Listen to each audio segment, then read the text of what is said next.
everyone. Welcome to LARUECAST, a show where we talk about everything life, music, spirituality. And today I have the absolute honor of sitting down with the Colorado jazz legend, Hazel Miller. Her band, Hazel Miller and the Collective, has been playing shows throughout the Colorado area and across the world. Miss Miller will be honored on the floor of the Colorado State Senate in March 2023, and in June, she will be inducted into the Colorado Music Hall of Fame. She has shared the stage with notable names such as Herbie Hancock, Michael McDonald, Mel Torme, Lou Rawls, Al Green, and Big Head Todd and the Monsters. She's been called a force of nature, and she's not only an amazing performer, but she's also an amazing and beautiful person who lights up any room that she walks into. I can't say enough good things about her. I really enjoyed talking with her today, and I hope you guys enjoy it as well. All right, here we are. Awesome, welcome. Hi. Excited. How are you doing? I'm good. I can't complain. Awesome. Perfect. Well, thank you for doing this. I'm excited to do it. So I want to start from the very beginning, but first, before I do that, I want to get the correct pronunciation of Louisville, because I just want to make sure I'm saying. Unless you're from there, whatever you say is going to be cool. It's Louisville. It's just, you got to put a bunch of marbles in your mouth. Louisville. Okay. Louisville. That's yeah, that's it. That's it. Yeah. Yeah, perfect. Okay. So, what was it like growing up in Louisville? I don't know. Just every day, I didn't know any different. Fun, exciting. I had lots of friends, lots of things to do. So it was, I guess, the typical childhood growing up. Very nice, very cool. Yeah, I was doing a little bit of research and I found that you were kind of born and growing up in this like very potent period of the civil rights movement in Kentucky. Like I was doing a lot of research, like with Brown versus Board of Education. And there was even like a guy who was trying to go to the hospital, and he was in the waiting room and he was dying. And they said, we're not going to treat you because you're African American. And he died in the waiting room. And I was like, oh my God, like that's crazy. And that's it happened a lot. I remember, I guess I was about 12, 13, and two guys got into a big argument, like on the neck around the corner, but we could see it in their backyard. And one guy was shot, and the ambulance never came. He died on his mother's back porch. Oh my God. We lived in a housing project that was predominantly Black. So they just never came. And the only people that showed up was the police, and it was hours later. That's crazy. So, we didn't know that wasn't normal. That's what we grew up with. It wasn't until things started to change that as a kid, a young teenager, I learned that things could have been very different had we lived somewhere else or not been Black. But I didn't know that. It was the norm. The civil rights movement made all of us think about what's going on. Why is this our norm? Why is this happening to us? Right. And it was really hard to swallow. It was hard to think that this was now it wasn't normal. This was frightening. Yeah, man, it's crazy. So my next question is just like, what was your earliest experience of music? Like, did you listen to a lot of music in your home growing up? Were your parents always? On Saturdays, we had to clean the whole apartment. I guess it was kind of like a concrete and brick building, and each apartment had 2 stories. So we had to clean both floors. And there were 7 of us. So the music would start around soon as breakfast was over, and we play music all day, and the cartoons would be going in one room and the music in the living room. So I've always had music playing somewhere. Went to Catholic school, and I used to wait for the seasons when we had the high mass, because we were still doing the mass in Latin back then. And it was just amazing to sing these what we call cantatas, these Latin chants. It was fabulous. That's amazing. Yeah. Fabulous. Do you remember like who were your first artists that you like really listened to? Um, Probably Ella Fitzgerald and Sarah Vaughan, because I saw them on Ed Sullivan, but I also saw Nat King Cole and Jackie Wilson. And these are probably names that you don't recognize, Oh, I but quietly, you do? yeah. Do you know Julie London? Oh, my star, saw her on Ed Sullivan. She was fabulous. Yeah, She was no, absolutely fabulous. I had this period last year where I was just working at home and listening to like a lot of music from the 50s. And the guy who did the guitar for her album is just like amazing. Like he is one of my favorite guitar tones ever. And when they put out a record, it was just amazing. And it just spoke to my soul. You know, it's very like sad. What's it called where you're What holding was his name? I can't remember. You would definitely recognize. He's a huge Oh, it'll come to you. It'll come to you. jazz guitar guy, but he I probably know his name from her or someone else. oh my God. But yeah, amazing music. I love that genre and that time period for sure. So it's awesome. Yeah. Well, see, there were a lot of variety shows on when I was a kid, and so we would watch. The only time you saw someone black on TV was on a variety show. Um, they were singing or playing or dancing, so we never missed it. Never missed it. Yeah. No, I had no idea that the whole concept of like a cover came from like racism because they couldn't have the artist who made the song who was African American play the song and be like have some wide commercial appeal. So they'd have a white person like basically not like steal it, but take the song and do the song over, but with a white face. And like I had no idea. I was like, wow, that's crazy. That's how Elvis Presley became the king. He did all these old blues songs that we took for granted, and all of a sudden he was the king of rock and roll. No, they were playing rock and roll in black nightclubs 10, 20 years before he sang his first song. So Yeah, music industry is that happens. yeah. It's happened so many times for sure. Sure. Yeah, So, it is. what was your first gig that you ever played that you got paid for? I was a junior in high school, and I was the lady I used to babysit for was having her fourth child, I think, and her husband said no more. So she did my um, um, I went to do the job, and it was it was a big nightclub for Louisville, but it was James Brown, and we made $50 a piece. I thought I was rich. Wow. Yeah, for James Brown. Yeah, we opened for him. We played 45 minutes, I That's think. We either played 45 minutes or an hour, and we made $50 a piece. And we didn't get to meet him or anything like that. Come on now, get real. It's James Brown. Mhm. He's not gonna waste his time meeting the local yokels. Right. But it was a big deal because it was on the radio, and I mean that we were going to open. So a lot of people were very proud of us, and it was very cool. It was a big deal for us. Yeah, yeah, of course. Yeah. Was there like a certain point where you kind of realized like, wow, like singing and music could actually be a profitable thing for me?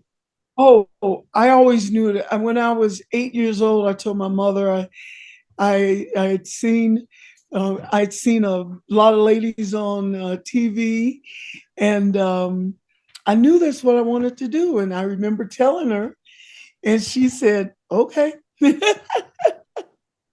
So I And I my just parents I gave me. just counted on it. Things just fell in place for me. I was blessed. God just kept opening doors for me. So Beautiful. I just was crazy enough to walk through them. No, I love that. That's beautiful.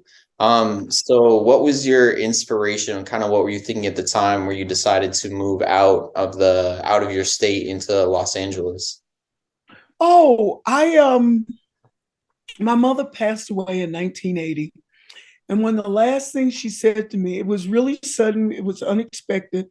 We were having this conversation in my mother's kitchen. And she's like, "You've done well, but you're going to have to get out of here." And when she passed away, it stayed with me. And then in 1982, my friend Dana Marsh, who is still in my band to this day, um, called me and said his friend was doing a song for the city of Louisville, come sing it. So I took Kenneth with me, my younger son. He was about, I don't know, 4 maybe. And I did this song called Look What We Can Do, Louisville. Well, I went to New Orleans to see if I could, move. Didn't work out. I called my sister. She said, "Come home. This song has gone crazy." I got home and they were playing it on the radio like it was a real song. Wow. I mean, someone like a recorded big name song. I rode in the Derby parade, me and the boys, and I sang for everything you could imagine for at least 2 years. It made me a household name. Wow. So I got to thinking about what my mother said, and the song with the popularity was starting to wear off. Mm. And I thought, I'm going to LA. And I rented this huge van, a big moving van from U-Haul, and I put my moving truck, put my van on the back, put all the kids in there, and we struck out. And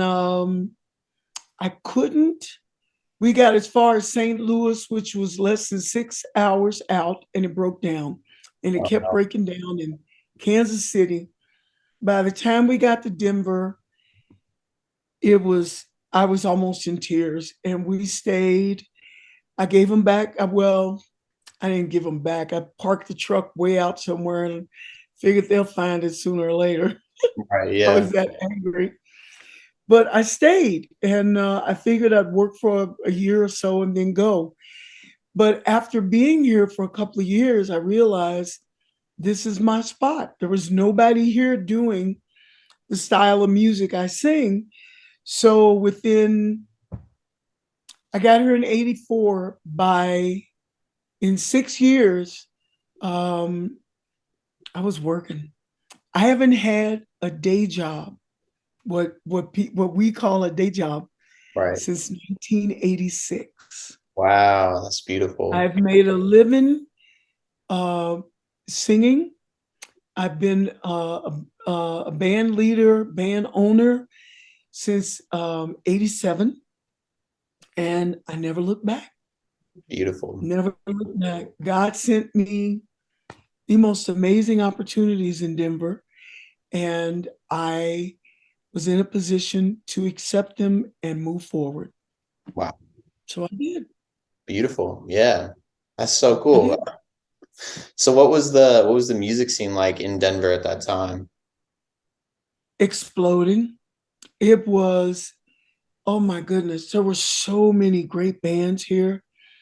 I would go sit in with bands that were amazing.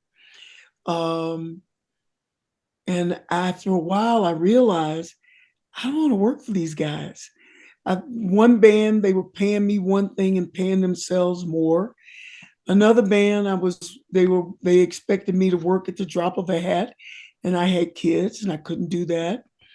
So I needed to be able to control my work environment because I had 3 boys. And so I put together my own band. I had to go out and find some guys. And I called on Dana. He and I worked together back in Louisville, and he was doing extremely well out here. He was working for the #1 entertainer in Colorado. His name was Ron Henry. And Ron was very nice and would let me come sit in. And he had the best band. They played jazz, blues, funk, you named it, they play it. Wow. And then when Ron retired, Dana and I struck out together. Wow. And we've never looked back. That's awesome. Yeah. That's very cool. So, Sure, it's hard. Like, but the biggest break for me was Big Head Todd and the Monsters. In 95, 94, they had the biggest hit in the United States. Then they put out their second album, no CDs back then, it was vinyl, and no CDs yet. They called me to sing at a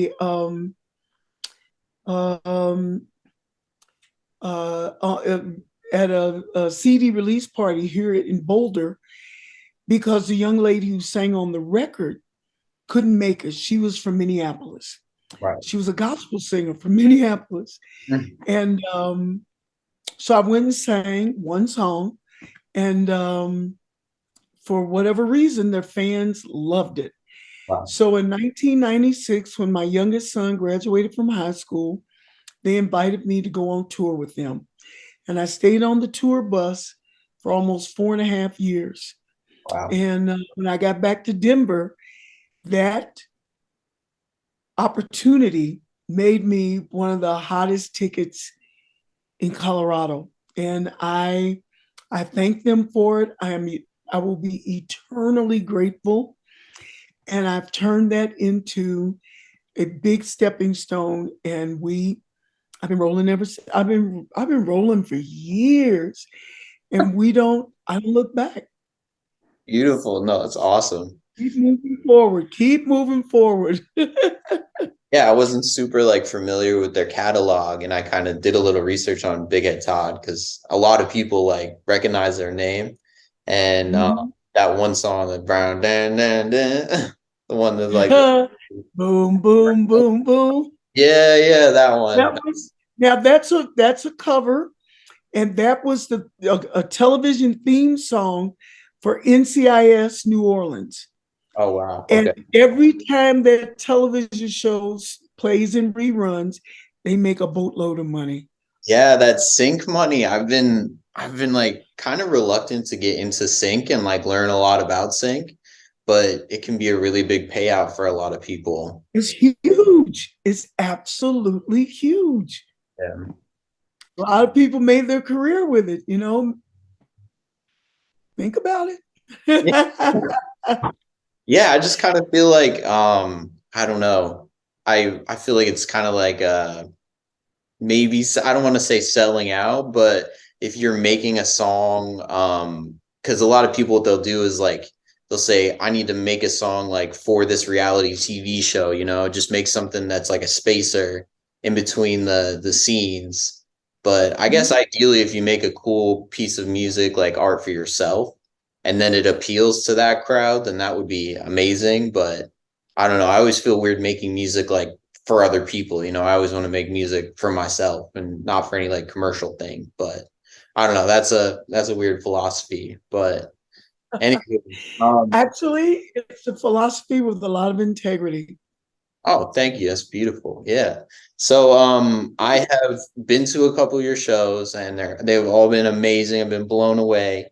But I remember walking with you through the crowd at Jazz in the Park in Denver, and I was just blown away with how like you're just such like a social butterfly. Like you're walking through the crowd, and you're like, "How you doing? How you doing?" Like, "Oh, is there anything you want to hear today?" Like I feel like you're built for this kind of thing. So have you always kind of been that kind of performer? No. I reinvented myself. The biggest complaint I had in Louisville was that I was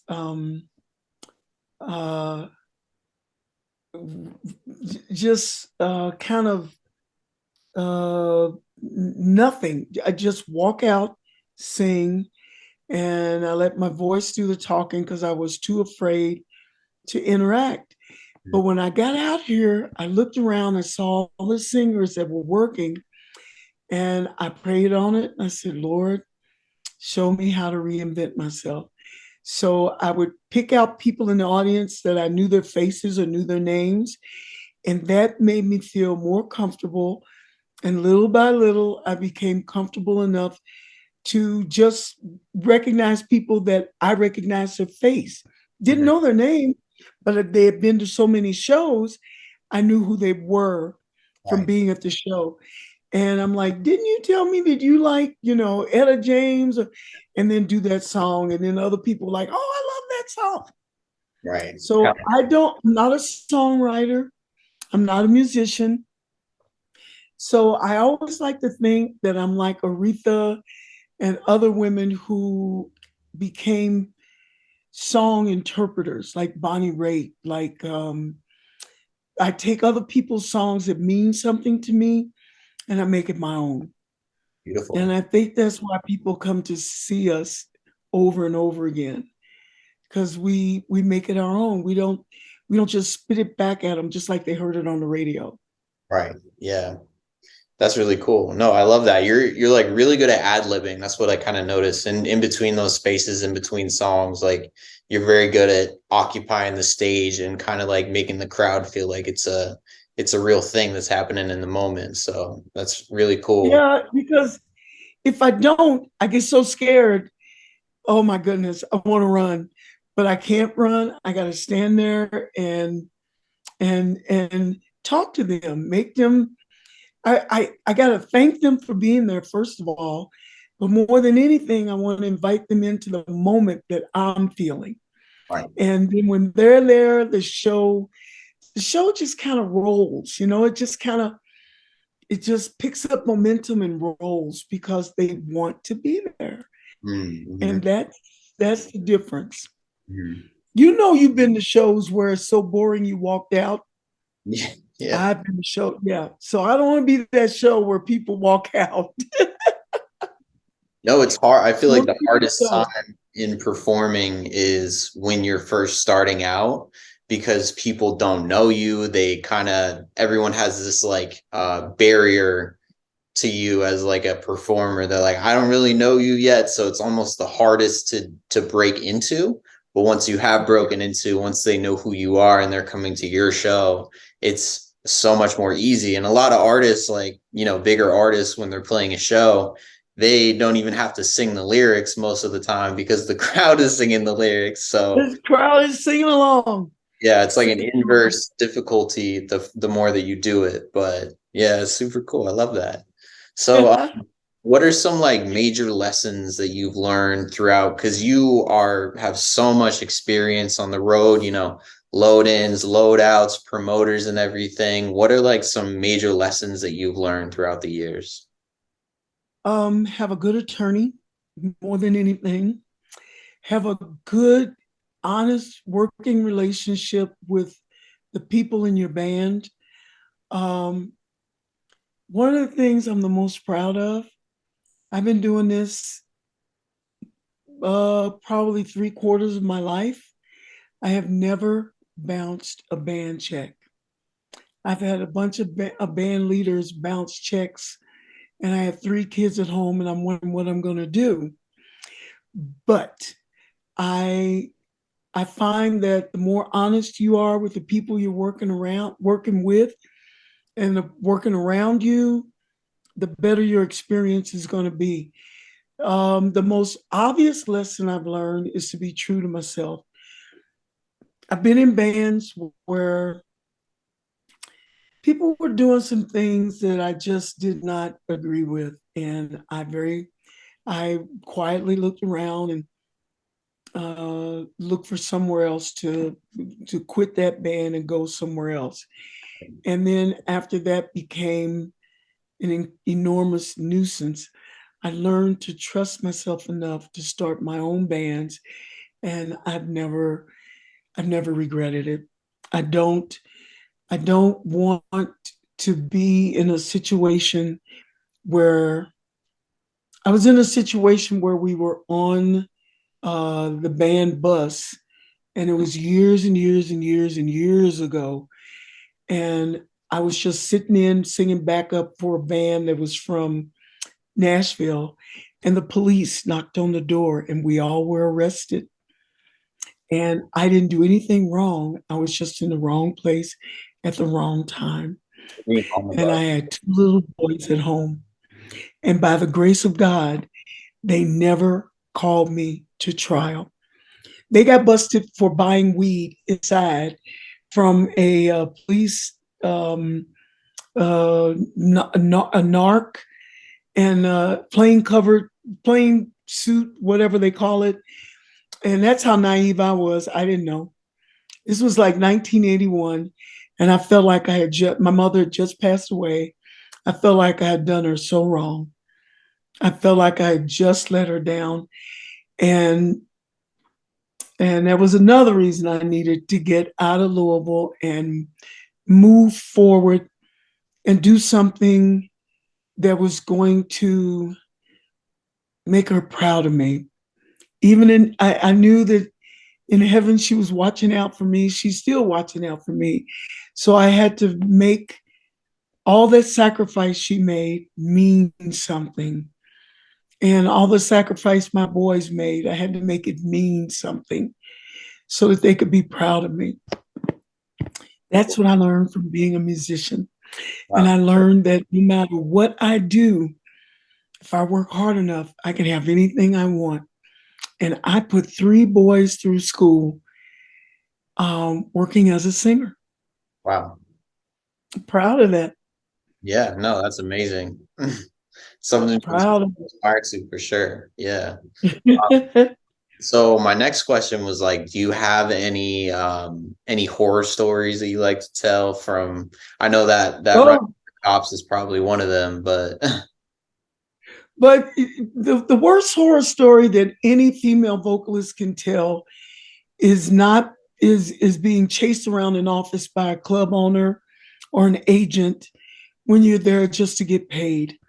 It didn't happen to me more than a few times, because once I told my brothers about it, my brother he's a Vietnam vet, he would show up at the end of the night and go in with me. Yeah. And word got around that I had 2 older brothers that were both ex-military, and that they were, if nothing else, scary. And that saved me from a lot of questionable situations that a lot of my friends went through. Yeah, for sure. No, if you ever there's a show called The Amazing Miss Maisel. Have you ever heard of it? I have. I've seen 1 or 2 episodes. Yep. It's very much like that. Like comedy and music are very parallel. Very similar. Yeah, but she had a gig that she like drove to with her manager, and they like didn't even get a hotel. They like slept in the car. It was really awful. And then the promoter at the end of the night, they were like, "Hey, where's our money?" And he said, "Oh, that was a tryout. Like you get paid next time," and didn't pay them. And they had to get her like husband to come in and like beat him up for the money. So unfortunately, yeah, it's rough, but I feel like that doesn't happen. It does happen to this day. It still happens, unfortunately. Luckily for me, I have a big enough name now that people don't even think about not paying me. Okay? Because I'm not a mean person, but I will speak up for myself. And they know that I have earned that reputation for no nonsense. Pay me and leave me alone. I mean, that's ideal. That's awesome. So I've heard that you have a little story about Bill Gates and some weird encounter that you had with him. Oh shoot. Before TED Talk. Don't talk about it. It's okay. Oh, well, before that, I used to do the TED conference. My job was every morning sing 1 song a cappella. And this guy walks up to me and he's just being mean and obnoxious. And I didn't know who he was. So I said something really rude. And then everyone laughed and he walked away in a huff. And then a woman who was kind of like my boss walked up and she goes, "Did you just cuss out Bill Gates?" And I'm like, "No, I don't know who that is." She said, "The guy you just told to blank, blank, blank, that's Bill Gates." And I'm like, "Who's Bill Gates?"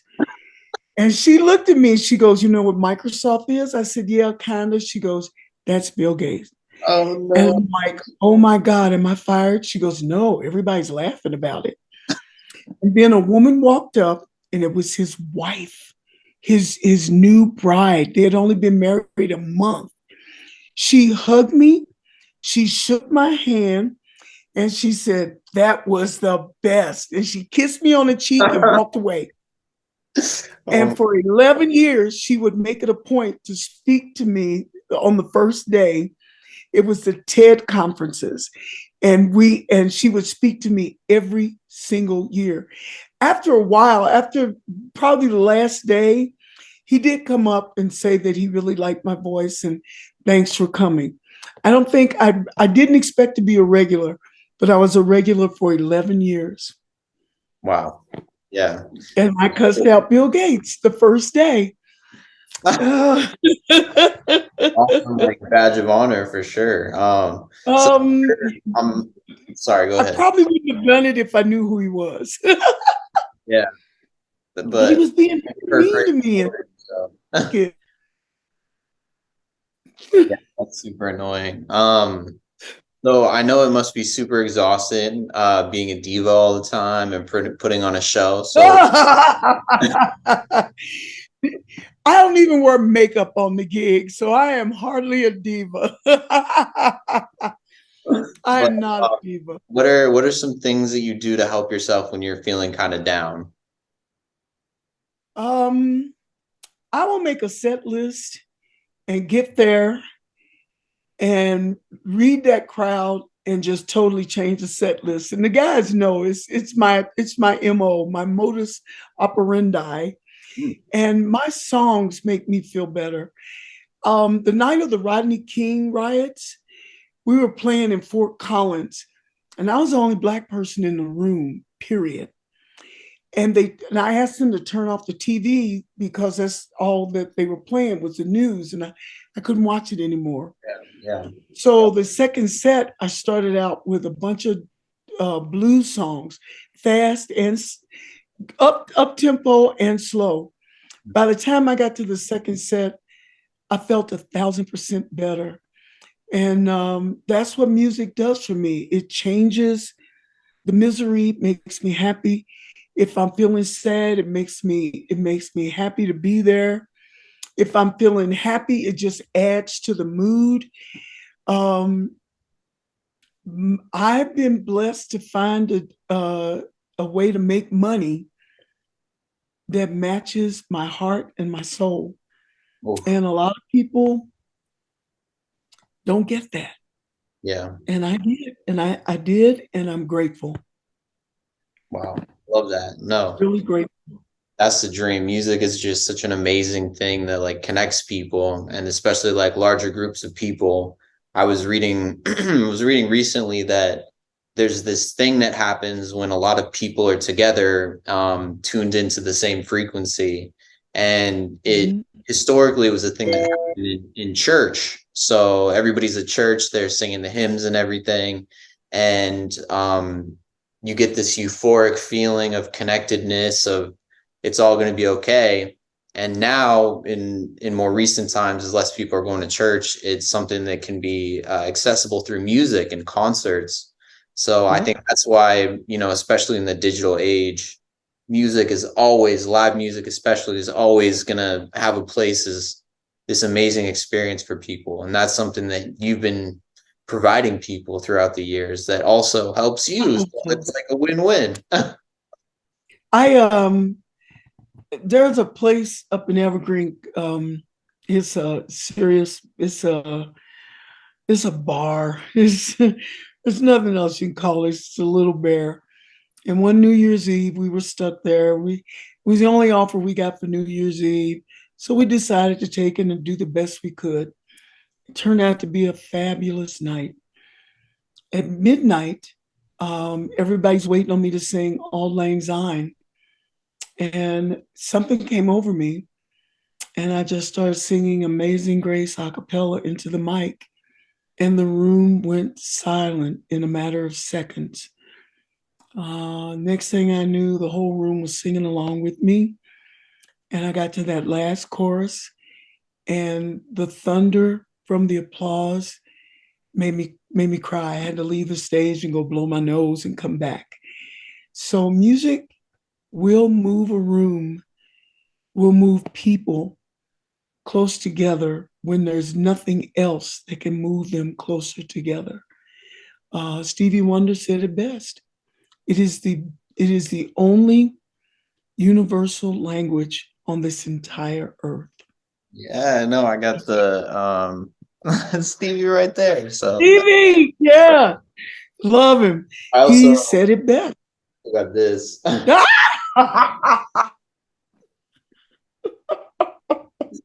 Been waiting for Oh my that. God. I didn't know you had that. Thank you. My friend drew that cartoon for me. I think that God smiled on me when he dropped me in the middle of Colorado and said, let's see how you do. And I have been all over the world because I was at the right place at the right time in Denver, and I got a call. I've raised my two and a third one, and they've all done well. My grandkids grew up, well, most of the time grew up here. And I can't think of any other place that I could call home now. I can't even call Louisville home. Colorado is my home. I have found my niche. There's no need to try to be the next Aretha or anything else, because it's a hell of a lot of fun being Hazel Miller in Colorado. Wow, that's beautiful. I love that. I love that. Yes. Yeah. So, last kind of thing I want to talk about. In recent years, you've gone off on your own with starting your booking agency, helping other artists, promoting other artists, and Mhm. that's such a huge thing right now. I mean, always in the music industry, but I think it's such a beautiful thing for people in your position to turn around and enrich the lives and kind of help pull up these other musicians, because music is hard, and especially in today's society, as much as it has this power that you're talking about, music is something that is kind of looked down upon as a career choice and automatic Career choice, especially by your parents. yeah, it's like the parent could hear is I really want to do music, and they're like, oh no. But No. I think it's just amazing that you're doing that. So Well, see, and that's why I'm hoping that in the next couple of years before I die, I'm going to be buying your product, because you're being played on the air yeah, all over the country. And I'm looking forward to that. I try to help new artists. I got old friends like Chris Daniels, people that are established. If I'm double booked, I'll call them. But a lot of times I'll call new artists because I know my old friends don't need it. But I thought I could open an agency, but it's just too hard. So I just do it from my living room couch. Call people and say, hey, look, blah, blah, blah, blah, this date, can you do it? And they'll call me back, and I'll put them in touch with the person who's doing the booking. And the next thing I know, they're calling me back. They're really happy. They got the gig, and they're really grateful for the gig. And it's like, okay, go and make me look good. And I'll always get a call and say, you know what, that band you recommended walked in here and rocked the room. That's all I needed to know. beautiful. No, I love that. So is there any advice that you would give to a younger artist trying to build a career for themselves? Work hard, figure out what it is you want to do, and stick to that idea as hard as you can for as long as you can, but let the idea evolve. Don't get mired down and be afraid to change. Change is good. Evolve, because everything must evolve or it will die. And that's just the way it is. Music is the same. Look for jobs that are going to give you a reason to smile. Look for a place to play that's going to respect you. And you're going to have to play some hellholes. We all do. But do your research and use that hellhole as a stepping stone to something better and better and better and better. That's all you can do. Hazel Miller, wow, that was literally buzzing right now. That was amazing. Thank you so much. Thank you. That was so valuable, everything you just said. So I so much thank you. And just in case your audience doesn't know, this young man is a fabulous music writer, producer, performer. And as soon as you see his name on something, you better buy it. See you soon, darling. All right. Thank you. Thank you. All right. See you soon. Bye-bye.